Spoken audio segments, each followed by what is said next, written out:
की कथा ही अमर कथा है। बहुत से लोग कंफ्यूज होते हैं कि भाई अमर कथा है क्या। तो ये राम कथा ही अमर कथा है। और भगवान की कथा अपने अपने बुद्धि विवेक से, अपनी अपनी भावना से लोग गाते ही रहते हैं। स्वामी तुलसीदास जी कहते हैं कि हरि अनंत हरि कथा विधि सब संता। तो जैसा कि आप सब लोग को विदित है कि जनवरी महीने में ही अवध धाम, जो कि अभी विश्व का सबसे चर्चित स्थान बना हुआ है, वो जनवरी मास में ही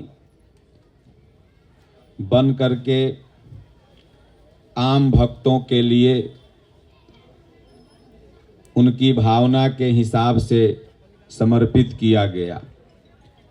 तो उसी उपलक्ष्य में श्री राम लीला मंडल, और हमारा बड़ा पुराना भक्त है, गांव का नाम इनका पताली है, इसे प्रमोद सिंह इधर लोग बोलते हैं। तो इन लोगों को मैंने कहा कि भाई गुरु महाराज के दर्शन करने आए हैं, तो आप लोग का इच्छा हुआ तो हम कहे चलो, कल मेरा जहाज है तो आज सत्संग 1 घंटा भगवान का चर्चा हो जाए। और संयोग देखिए कि अगला साल हमने प्रदीप बाबू के घर पर भगवान की कथा सुनाई थी। इनको शायद पता होगा, नए साल जो अंग्रेजी महीने का है, वैसे हम लोगों का ये नया साल नहीं है। तो इस बार देखिए कि इनके यहाँ क्या नाम है, रामलीला मैदान है, ये यहाँ रामलीला भगवान की होती है। तो यहाँ पर आप सब लोगों का प्रेम खींच के लाया। तो कथा प्रारंभ होने से पहले, सत्संग प्रारंभ होने से पहले आप जहाँ भी हैं, आइए छोटा सा हम लोग कीर्तन करें। उसके बाद हम आपको बताएंगे कि मानवता के लिए राम क्यों जरूरी है। अगर मानव धर्म को बचाना है तो आपको राम क्यों बनना पड़ेगा। राम सिर्फ सनातनियों के हैं या पूरे मानव जगत के हैं, पूरे संसार के हैं, इस पर भी हम आप लोगों के बीच चर्चा करेंगे। और इस पर भी चर्चा करेंगे कि आज सनातनी किस तरह से अपनी संस्कृति को भूलता चला जा रहा है और पाश्चात्य सभ्यता को अपनाते जा रहा है। सब लगभग हैप्पी न्यू ईयर की बधाई तो दिए होंगे एक दूसरे को, लेकिन सब कर्म करते हैं गलत न्यू ईयर की। अगर नया साल आया तो आपने नया क्या किया? रोज रोटी दाल खाते ही थे, आज भी खा ही रहे हो। ये हर सांस नई है, हर दिन नया है, हर महीना नया है। आप जब सो के उठते हैं तो नई सुबह के साथ उठते हैं। तो इसलिए हमारे संतों ने कहा कि हर श्वास नई है। ये श्वास हम ले रहे हैं, दूसरी आएगी कि नहीं आएगी इसकी गारंटी नहीं है, इसलिए दूसरी जो आ रही है वो नई है। तो श्वास श्वास में राम कहू, वृथा श्वास जनि खोहु, ना जाने इस श्वास का आवनि हो न हो। ये श्वास श्वास में भगवान का नाम लेना है। आप जैसे ट्रेन प्रतिदिन पकड़ते होंगे, नाला सोपाड़ा से बीटी के लिए, विरार के लिए, पालघर के लिए, जिसका जहां ऑफिस होगा, आप ट्रेन पकड़ने जाओ तो मोबाइल में गीता लगा लो, यथार्थ गीता बोलोगे तो आ जाएगा, नहीं तो मुंह से राम राम जपते जाओ तो काने में लगा के पता नहीं किससे बतियाते जाता है, तो गाड़ी ये लड़ जाती है। तो इसलिए भगवान का नाम भी जपो और अपना जो सांसारिक कार्य है उसको भी करते। लोग थोड़ा सा भगवान का कीर्तन करें, उसके बाद इन प्रमुख बिंदुओं पर जय सिया राम, जय जय सिया राम। सब लोग बोलो ओम जय सिया राम, जय जय सिया राम। ओम जय गुरुदेवम, जय गुरुदेव। बोलो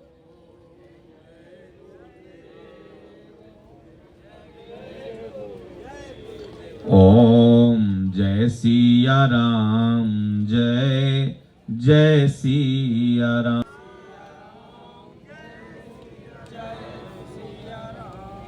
होई हई वही जो राम रुचि राखा,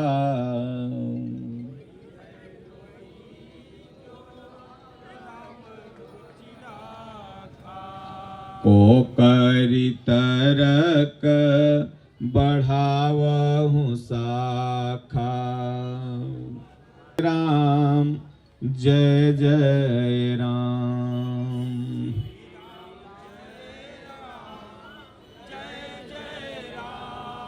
मंगल भवन अमंगल हारी,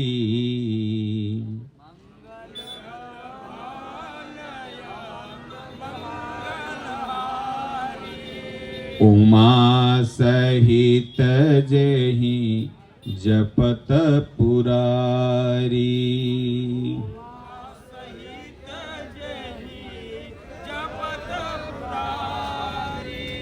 उमा कहूँ मैं अनुभव अपना,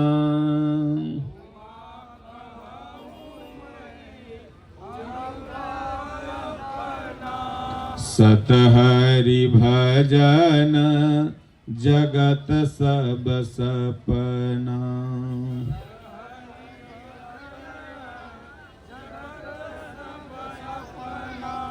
बोलो जय सिया राम, जय जय सिया राम।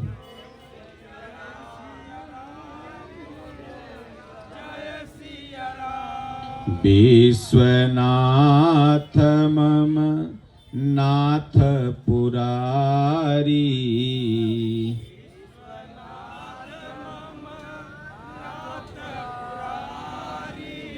त्रिभुवन महिमा विदित तुम्हारी।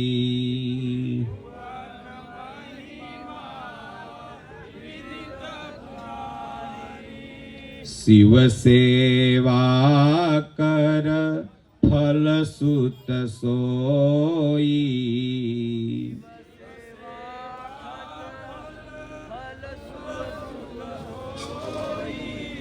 अबिरल भगति राम पद होई।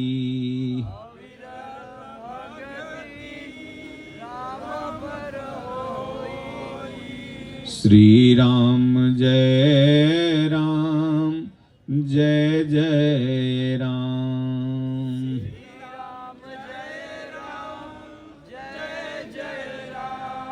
बोलो जय गुरुदेवम,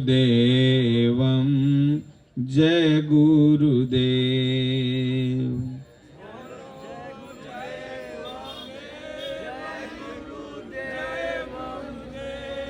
गुरु राखहि जो कोप विधाता,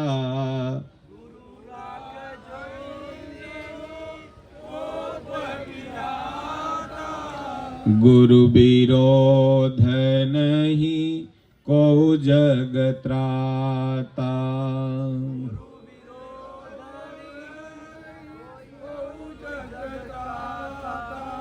गुरु के बचन प्रतीतन जेहि, सपने हूँ सुगमन सुख सिद्धि तेहि। बोलो जय सिया राम, जय जय सिया राम।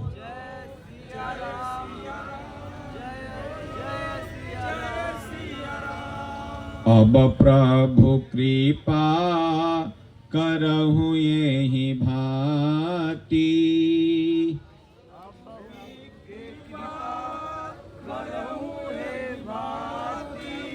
सब तजी भजन करहु दिन राती।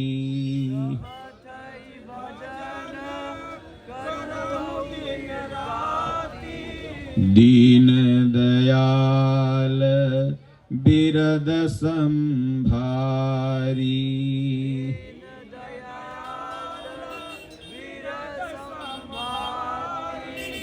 हरहु नाथ मम संकट भारी।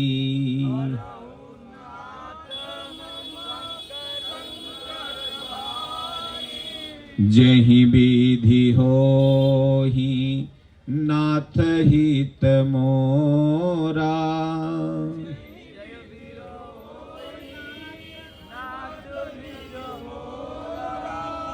करहु सो बेगी दास मैं तोरा।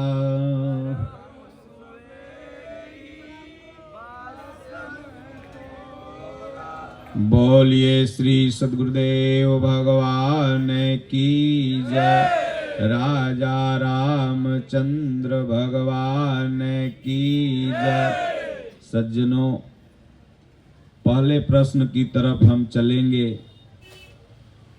कि मानव के लिए राम क्यों जरूरी है। देखिए, आपसे मैं एक प्रश्न करूंगा, वो चाहे हिंदू हो, चाहे मुसलमान हो, चाहे सिख हो, चाहे ईसाई हो, चाहे यहूदी हो, चाहे पारसी हो, चाहे जैन धर्म को अपनाया हो, कोई भी हो। अच्छा, कौन नहीं चाहता है कि मेरा बेटा राम जैसा हो? सब चाहते हैं ना।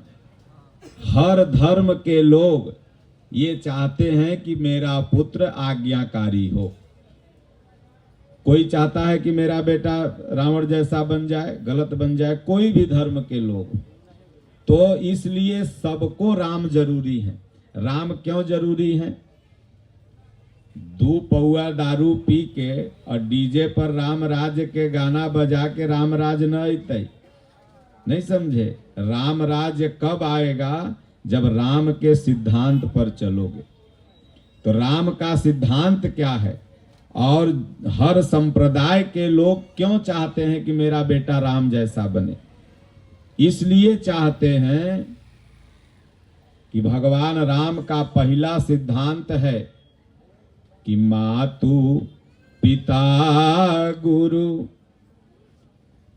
नावहि माथा, प्रात काल उठ के रघुनाथा। भला बताइए, कौन संप्रदाय का लोग चाहेगा कि रावण जैसा हमर बेटवा हो जाए कि सुबेरे उठते 4 लाठी मारे? कोई चाहेगा? हर सिख हो, ईसाई हो, हिंदू हो, मुसलमान हो, कोई भी हो, वो चाहेगा कि मेरा बच्चा अगर मुसलमान होगा तो सुबह उठे तो सलाम करे, हिंदू होगा तो माता पिता को प्रणाम करे, गुरु को फकीर को आदर करे। हर चाहते हैं। तो इसीलिए मानवता के लिए राम का सिद्धांत जरूरी है। तभी जाकर के आपका ये मानवता बचेगा। क्योंकि ये जितने भी संप्रदाय हैं, ये इनकी आयु कुछ हजार वर्ष पुरानी है, लेकिन मानवता की आयु तो करोड़ों वर्ष, हजारों, अरबों, खरबों वर्ष पुरानी है। और अगर आपको जान के आश्चर्य होगा कि भगवान राम जानते हैं कितने साल पहले इस धरती पर हुए थे? 9,80,160 वर्ष पहले। अब सोचो कि इतना वर्ष पहले भगवान इस धरती पर आए थे और आज तक अमर हैं। अब मानवता के सबसे सर्वश्रेष्ठ उदाहरण भगवान श्री राम है। तो मातु पिता गुरु नावहि माथा। जो भी पुत्र, आप भी कभी पुत्र रहे होंगे, आज पिता बन गए। आज ये छोटे छोटे नन्हे मुन्ने जो बच्चे हैं, ये भी कभी पिता बनेंगे, इनके भी पुत्र होंगे। ये जैसे अभी आपकी आज्ञा का पालन नहीं कर रहे हैं, सपोज दैट इनका भी बेटा अगर इसी तरह नहीं आज्ञा का पालन करेगा तो इनको कितना दुख होगा, विचार करें। तो इसलिए सिर्फ रामलीला आपने देख लिया, सत्संग सुन लिया तो आप इससे महान नहीं बन जाओगे। महान तब बनोगे जब उसको फॉलो करोगे, जब उस सिद्धांत पर चलोगे। डॉक्टर दवाई दे दे और उसको ले जा करके रोज अगरबत्ती दिखाओ, ताखा पे रख दो तो फायदा करता है? तो खैबा तब फायदा करता है, खट्टा मीठा परहेज करबा तब करता है। तो इसलिए भगवान राम माता और पिता का सम्मान करते थे और गुरु महात्मा का आदर करते थे। अभी अगर कोई संत महात्मा रास्ते से गुजर जाए तो कहेगा हे देखो राम रहीम जा है, तो कहेगा वो आसाराम जा है। अनादर करते हैं लोग। ये क्या नाम है? ये लोग जिनका आप अनादर कर रहे हैं ये कभी साधु थे ही नहीं। कि कुसाधु कब हुए? जिनके बीबी हो, बच्चे हो, जिनकी गिरस्ती चल रही हो, इनको आप साधु मान क्यों रहे थे? ये असाधु हो गए। अरे साधु अगर देखना है, महापुरुष अगर देखना है तो आप रामायण पढ़ो, गीता पढ़ो। जब पुण्य का पुरुषार्थ बढ़ जाएगा तो भगवाने ढूंढ के साधु दे देंगे। बोलेंगे ये तोर गुरु महाराज रहे और जो उनके शरण में तोर भाग्य उदय हो जाएगा। हमारे दादा गुरु महाराज का पुण्य पुरुषार्थ जब उदय हुआ तो रामकोला कुशीनगर गोरखपुर में है। भगवान ने आकाशवाणी दिया, इस शिव मंदिर में तुम्हारे गुरु महाराज हैं। जैसे नाला सोपाड़ा में ही भव्य श्री राम नगर में शिव मंदिर है, ऐसे वहां पर भी अति प्राचीन शिव मंदिर था। तो दादा गुरु महाराज गए, अंदर देखा तो कोई दिखाई नहीं पड़ा। सोचे भाई कौन तेज से बोल रहा है, कौन धीरे से बोल रहा है। तो बाहर निकले तो खांसने की आवाज आई। तो फिर अंदर गए तो देखे सत्संगी महाराज बैठे हुए थे। तो गुरु किया नहीं जाता है, गुरु भगवान ढूंढ के दे देते हैं। न तो ऐसे गुरु बनाते केस बाल पक जाएंगे, गुरु नहीं मिलेंगे। और गुरु करे जान के, पानी पिए छान के, रास्ता चले देख के। तीनों काम में जल्दीबाजी नहीं करना चाहिए। कबीर साहब का जब नाम बहुत फैल गया तो एक भगत कहा कि भाई मैं जाऊं कबीर साहब से गुरुमुख हो जाऊं। तो वो विदेश से चला आया बनारस। आप सब लोग, कोई बनारस का होगा, कोई जौनपुर का होगा, कोई बिहार का होगा। ये पूरा नाला सोपाड़ा सेकेंड यूपीए है। तो कबीर साहब के बारे में सब लोग जानते होंगे। तो कबीर साहब बैठे हुए थे, उन्हीं से जाके पूछा कि रे कबीर साहब को आपने देखा है? तो उस कबीर साहब कहे देखो कबीरवा होगा, कहीं ढूंढ लो। तो उसको गुस्सा भरा, एक तमाचा मारा मुंह पर। बोले इतने बड़े महापुरुष को कबीरवा बोलते हो, तुमको लाज नहीं लगती है? भला बताओ, बनारस में रह के उनका अपमान। तब यह गाल कबीर साहब रोक दिए, बोले इस पर भी मार लो। तो बोले बड़ा निर्लज्ज है।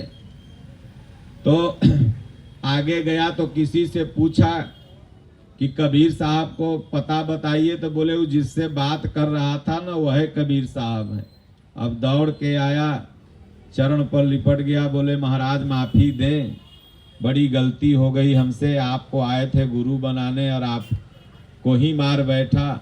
तो कबीर साहब ने कहा देख, तुम आया था गुरु बनने, 10 रुपया के लोग गगरी खरीदते हैं तो 5 बार ठोकते हैं नीचे, 5 बार ठोकते हैं ऊपर की गगरी मजबूत है कि नहीं। अब तुम गुरु बनाने आया था, एक बार ठोकिए लिया तो क्या हुआ, चल तो के हम चेला बनाई। सोचो ये संतों का स्वभाव होता है। कबीर गोस्वामी तुलसीदास जी ने कहा कि कहीं कबिन पर कहे न जाना। कवियों ने बहुत कहा लेकिन संत के स्वभाव का बखान नहीं कर पाया। तो इसलिए गुरु सदैव सम्मान के पात्र हैं। वो चाहे आपको भौतिक जगत के गुरु शिक्षक हों, चाहे आध्यात्मिक जगत के गुरु सदगुरु हों। अर्जुन से आपको सीखना चाहिए कि अर्जुन कृपाचार्य का उतना ही सम्मान करता था जितना द्रोणाचार्य का। और जब भगवान कृष्ण मिल गए तो इन लोगों का अपमान नहीं किया, बल्कि सम्मान इनका भी करता रहा और भगवान कृष्ण की शरण में चला गया। वंदे कृष्णम जगत गुरु। तो सज्जनों, भगवान राम का यही सिद्धांत है कि मानहि मातु पिता गुरु प्रभु कै, बानी बिनहि विचार करिय शुभ जानी।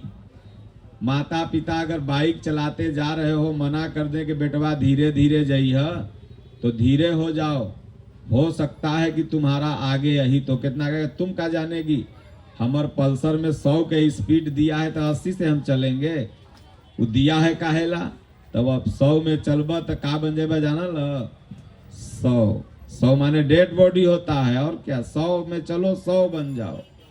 तो इसलिए मातु पिता गुरु प्रभु कै, बानी बिनहि विचार करिय शुभ जानी, ये भगवान राम का सिद्धांत है।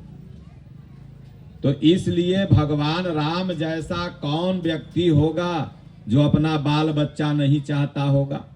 इसलिए कहा गया है कि 3 काल तिहु लोक में, गुरु से बड़ा न कोय, और गुरु की पूजा किए ते सबका पूजा होय। कहे राम कृष्ण ते को धनी, ताहू ते गुरु कीन, 3 लोक के वे धनी, गुरु आज्ञा आधीन। अगर राम को राम बनाने वाला कोई शख्स है तो गुरु, कृष्ण भगवान को अगर कृष्ण बनाने वाला कोई शख्स है तो गुरु, आपके जीवन में आश्चर्यजनक अगर परिवर्तन लाने वाला कोई शख्स है तो गुरु। आप अगर गुरु की शरण में सर्वतोभावेन मन क्रम वचन से जाते हैं तो निश्चित रूप से आपके जीवन में आश्चर्यजनक परिवर्तन होता है। सज्जनों, ये मन बड़ा चंचल है। सब कुछ ये अभी अगर नाच आ जाए तो कहेगा आज सरवा ओढ़े फाव खा के रह लेंगे, लेकिन देखेंगे 10 बजे तक। और अगर कहीं सत्संग हो तब कहेगा कि रे खाना बनाना है, फिर सुबह ड्यूटी जाना है, चलो भैया निकलो। बंबई में एक बार सत्संग हम बोल रहे थे तो एक आदमी बीच बीच में खड़ा हो जाए, तो हमने कहा भाई तुम बीच बीच में खड़ा क्यों हो जा रहे हो। अरे कहे महाराज घरे जाना है। हम कहे घरे तो यहाँ जितने लोग बैठे हैं सबको जाना है। तो कहे नहीं, हम घरे जब तक नहीं जाते हैं तो हमर पत्नी हमर मेहरारू, अब बिहार में मौगी कहते हैं, हमर मौगी खाना नहीं खाती है। तो हमने कहा भैया कलयुग में तो तुमने बड़ी बढ़िया औरत पाया है, ऐसा औरत तो भाग्य वालों को मिलती है कि बिना पति को खिलाए और खाना न खाए। अरे कहे महाराज ऐसा बात नहीं है, हम जाएंगे इधर से भाजी लेके जाएंगे, आटा पर सानेंगे और भाजी काटेंगे तो रोटी बनाएंगे तो ससुरी वो खाई हम वो खाएंगे। तो सज्जनों, क्या नाम है, ये मन चंचल है, बहाना करने लगता है, ये भगाने की कोशिश करने लगता है। सत्संग के समय 1000 काम याद आ जाएगा, भूला भूला काम याद आ जाएगा। और गलत कार्य अगर होता रहे, जुआ होता रहे, ताश होता रहे, नाच होती रहे, लड़ाई होता रहे। देखो लड़ाई आदमी छत्ते पर चढ़ के उचुक उचुक के देखेगा, दोनों पतोइया ससुइया लड़ रही है, बड़ा बढ़िया है। ये मन कब ऐसा करता है, जब तक कौआ है। लेकिन यही मन अगर संतों की संगत में जाने लगा, यही मन अगर 5 श्लोक गीता, 5 दोहा रामायण अगर पढ़ने लगा तो कहे पहले मन यह काग था करता आत्म घात। जब कौआ था तो इस सत्संग में नहीं बैठने दे रहा था। देखते हो कुल कहता है कि हमारा लेग पीस दी हो, तो लेग पीस खैबा तो जब गोड़ में दर्द होता है तो माई लोग कहे बाबा हमर ठेंगुनवे धैले है, तो कोई कहेगा हमर बाता धैले है। तो ठेंगुना बाता नहीं है, वो लेग पीस जितना खैले ना मुर्गवा वाला वह निकल रहा है दर्द बन बन करके। तोरा जब दर्द कर रहा है तो सोच रही है दर्द हो रहा है, उसको काटती होगी तो दर्द होता होगा ना। तो ये मन जब कौआ है तो कौआ वाला भोजन, कुकुरे वाला भोजन अच्छा लगेगा। अभी मैं रास्ते में आ रहा था तो देख रहा था एकदम मुर्गा काट काट के सजा हुआ था। हमने कहा कि टाटा हॉस्पिटल जो है अब एक सर्वे किया है और उसमें बताया है कि 90% लोग जो नॉन वेज खाते हैं उन्हीं को कैंसर होता है, और उसमें जो डेली खाने वाला है उसको सबसे ज्यादा है उसमें। क्योंकि ये मेडिकल साइंस का देन है कि आपका डीएनए अलग है, और जो मुर्गा मछली आप खाते हैं पशु वाला भोजन, उसका डीएनए अलग है, और दोनों डीएनए जब आपसे टकराएगा तो जानते हैं क्या होगा? कैंसर। कैंसर मतलब सड़न पैदा होगी अंदर। तो इसलिए खूब पिज्जा, खूब बर्गर खूब खैले रहो, वो मंगा मंगा के नपेटो पपेटो से सड़ल फड़ल, तब ओकरे बाद हो जाए कैंसर। तब जइह कौन एगो जनलेवा माई यहाँ है, जीवदानी माई भी जैबू, शंकर जी भी जैबू, वो कोई न ठीक कर पाई। पहले तो खूब खैले बाड़ू तो ठीक क्यों करेगा? तो इसलिए कहा गया है कि पहले मन यह काग था, करता आत्मघात, पाछे मन हंसा भया मोती चुंग चुंग खात। तो इसलिए जब संत महापुरुषों की शरण में आ जाओगे तो बुराइयों का धीरे धीरे बाहरी बुराई और आंतरिक बुराई दोनों का परित्याग हो जाएगा। इसलिए प्रत्येक धर्म के लोगों को अपने बच्चों को राम बनने की शिक्षा देना चाहिए।